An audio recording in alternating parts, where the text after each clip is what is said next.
Hi, it's Vex, and today is my last update. That's right, you saw the thumbnail. It's true. This is the last time I'm updating this deck. Reese the Redeemed. This is a deck that was from a bygone era, from Shadowmoor. I think that's seems like almost 10 years ago. Maybe probably is over 10 years ago. Came out the Commander, a 1-mana legend hybrid, which is really cool. I love this Commander because you can always play it. Bam, on turn 1, legendary creature, Elf Warrior, Reese the Redeemed. 2, hybrid Selesnya, tap, create a 1/1 green and white Elf Warrior creature token. Then, this is back before power creep, right? 4, Selesnya, tap. For each creature token you control, create a token that's a copy of that creature. So, essentially, doubling things. You pay 6, tap this, you double all your tokens.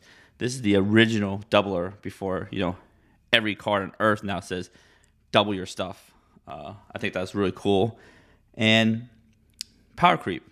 Selesnya is the worst color pair there is in Commander. Yes, people would think it's Boros. No, it's not Boros. It's actually, I believe it's Selesnya.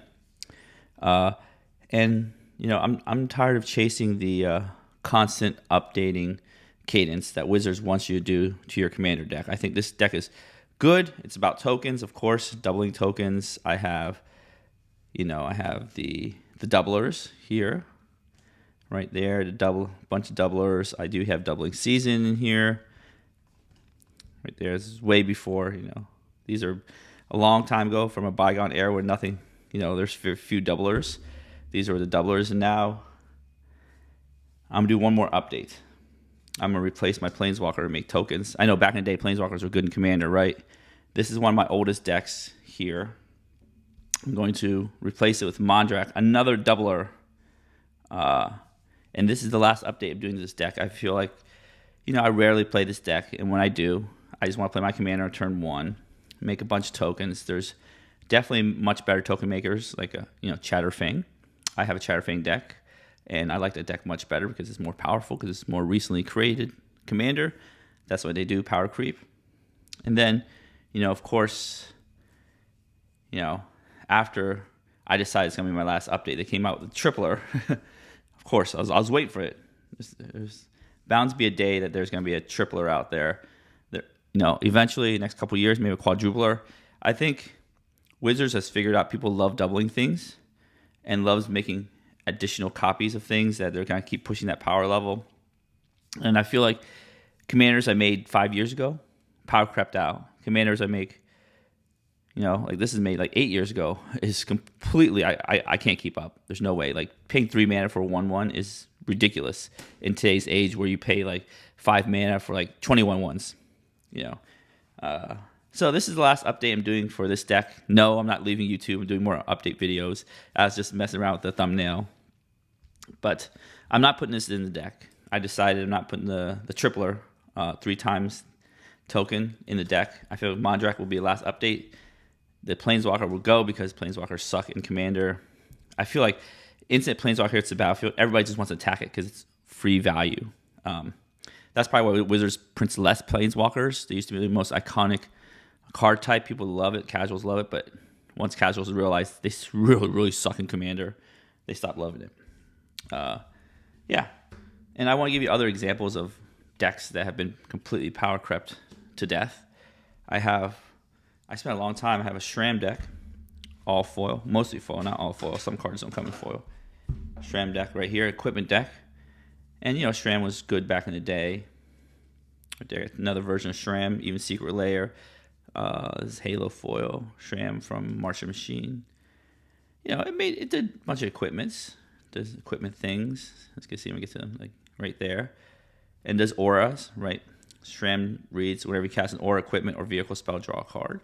So that's pretty neat. Some equipment here. So got some Blackblade Reforged. And that's cool. You just cast something, draw a card. And then, of course, knowing Wizards, they power crept you through the roof with Light Paws. Same mana cost, right? This doesn't just draw you a card. Whenever an aura ETBs under your control, if you cast it, you may search your library for an aura card with mana value less than or equal to the aura with a different name. Of course, it's Commander. That doesn't matter. Then each aura you control, put that card onto the battlefield attached to Light Paws. So this Light Pause not only draws a card, it draws a card and casts it right on top of it. Power creep. So it's just like, well, Shram kind of sucks. Like, why did I play Shram? Shram draws a card to hand. Light Pause draws a card to battlefield. Insane. You can tutor for anything you want. So, yep, I am also done updating my Shram deck because Light Pause exists. I will not make a Light Pause deck because, of course, they're going to make another commander that just does the tutor, the equipment version of that. You play equipment, you get another equipment.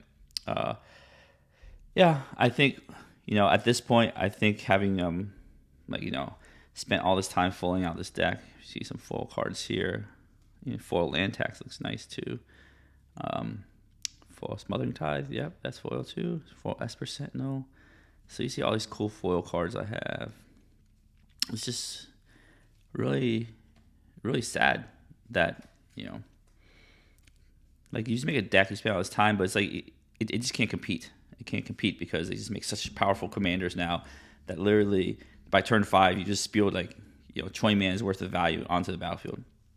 But that's okay. If that's the direction they want to go with commander, I think what I'm going to do is I'm not building any more foil decks because they get outpaced. I will keep my Azusa deck and my Atraxa deck, and as you saw other video, my Brea deck. Those are, 4-color decks are hard to build, so they might last longer. But these monocolored, 2-color decks, get outclassed too fast. And then I think at this point, instead of chasing the constant upgrade dragon or whatever, I'm just going to lock it in. I have my Prosh deck, my oldest EDH deck. I locked in because, of course, they made Korvold. And interestingly enough, they haven't power crept Korvold, so that's good. I've locked that in. Reese, the Redeemed, is essentially going to be locked in from now on. That's the end of that upgrade train. Shram, we're also done. The only time I'm going to upgrade Shram is just to switch out a non-foil for foil whenever it happens. Like, let's say, Armory Automaton, yep. Armory Automaton, if that ever gets printed in foil, I'll buy a foil one. But yeah, I'm not going to upgrade the Heavenly Blade Master if that gets a foil. Yeah, but I'm not changing any more cards. I think this deck will stay this foily gorgeousness, and I think we'll play maybe old school commanders. I think there's something called pre-EDH where before Commander 2011, all those cards are legal. Before they made cards specifically for Commander. I think that's interesting. People just like old nostalgic formats, and maybe I'll just keep this for a day when people want to play with an old Commander that has been power crept to death again.